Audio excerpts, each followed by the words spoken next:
Hey, what is going on, guys? In this video today, we're going to be discussing Fortnite Chapter 2 Season 2, and more specifically, why it's going to be so good for console and controller players. So as we were expecting, the new season added a ton of new stuff into the game.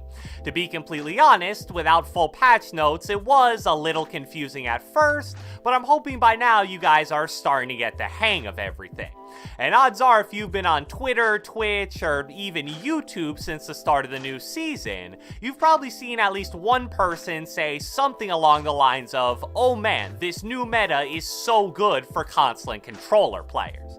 Well, let me just tell you right now that there is a lot of truth to that statement. So without further ado, let's break down why exactly that's the case. Alright, so in the intro I mentioned that a lot of new things were added to Fortnite at the beginning of Chapter 2 Season 2. However, probably the biggest positive change for console/controller players was a specific item being removed from the game: damage traps. In the Fortnite community, controller players are kinda infamous for playing incredibly aggressive. When it comes to a close range 1v1 situation, mouse and keyboard players prefer for that fight to turn into a slow-paced box fight. You know, where both players kinda trade edits and shotgun shots. Controller players, on the other hand, would much rather just spam a fully auto weapon, phase into the enemies one by one, and then take a 50-50 shotgun or SMG fight because they trust their aim. And even though controller players would win most of those 50-50 shotgun or SMG fights, mouse and keyboard players had a really deadly possible counter in the form of traps. Unlike on controller, placing traps can be done in a fraction of a second on mouse and keyboard, so phasing into an enemy's box has always been a really risky play for the past few seasons. But now that traps are vaulted for the foreseeable future, the biggest counter to one of the biggest strengths of controller players is now gone, and that's obviously a good thing for us. Another huge positive for controller players this season are the available weapons in the game, so let's just go category by category and kinda break it down. So starting with the SMGs, the regular SMG was kept in the game, the P90 was replaced with the suppressed SMG, and two new SMGs were added into the game: the rapid fire SMG and a mythical version of the drum gun called Midas's drum gun, which can be acquired by killing the boss in the middle of the new POI called the Agency. So starting off, by swapping out the P90 with the suppressed SMG, I definitely don't think that's necessarily a good thing for controller players, but also it probably isn't terrible. It kinda just comes down to opinion. I think almost everybody would agree that the P90 is better than the suppressed SMG, but you also gotta remember that those were purple and gold rarity weapons, so they were actually pretty rare. The suppressed SMGs, on the other hand, are green and blue rarities, so even though they might be a little bit worse, they should also be a lot more common. The rapid fire SMG is pretty rare. It's only available in specific locations, one of them being the new underground bunker in Pleasant Park, and the fact that it has rapid fire in its name should indicate the type of weapon it is. Low damage per shot, but it fires incredibly quickly. Just to give you an idea, the P90 fired 12 shots per second, while this weapon fires 15. So it may be pretty rare, but in the hands of a controller player, it's gonna be just as deadly as the P90 was for pushing and spraying enemies. And then I don't think I gotta go too in-depth about the mythical drum gun. Just to put it in perspective how good it is, the blue suppressed SMG, which most people would probably say is a fairly solid weapon, deals 22 base damage, fires 7.8 shots per second, and has a 30-shot clip size. The mythical drum gun deals 25 base damage, fires 9 shots per second, and has a 40-shot clip size.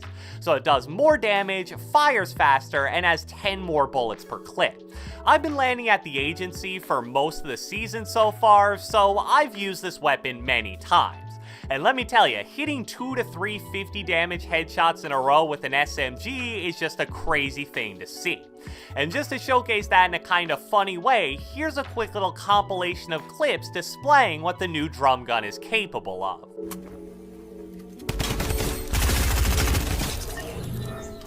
I'm cracked.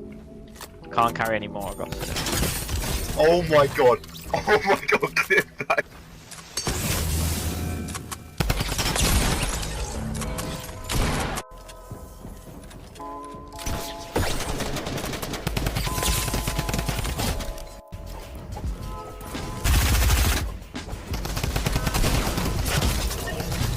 So yeah, probably the best weapon in the game right now if you play with a controller.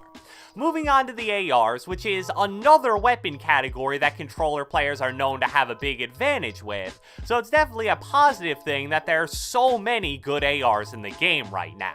Seriously, you have the regular ARs, the Scars, which there's now also a mythic version of named Sky's Assault Rifle, there are the Suppressed Scars, the AUGs, and the heavy ARs, which also have a mythic rarity version called Meowsicle's Pow Pow Rifle. Not really sure about that name at all, but definitely a very powerful weapon. And I'm really interested to see how the high-end AR meta ends up playing out, specifically the AUG versus the mythical Scar versus the mythical heavy AR. And even though it's not my personal cup of tea, the FAMASas are still available in the game as well. So definitely a lot of interesting and viable AR options that console/controller players are probably going to have an absolute field day with. Another important and kinda unexpected aspect of the weapons available in the game is the fact that shotguns were totally unchanged. Nothing was added in the weapon category, nothing was vaulted, and none of the damage numbers were altered in any way. I personally think that's actually a pretty big win for controller players because the tacs will still be just as good if not better than the pumps, and as I've said on this channel a few times now, controller players typically do better with spray shotguns, so the tacs still being really good is huge. And the final two interesting weapon changes that I want to mention are the heavy sniper and the minigun. The minigun is another weapon that's really good for spraying boxes and barrel stuffing players, so it fits the controller playstyle perfectly. And it's kind of the same deal with the heavy sniper as well. Sure, it's really good for actually sniping people, but it's also a really powerful weapon for controller players because it instantly one-shots every type of build in the game, even if it's full health.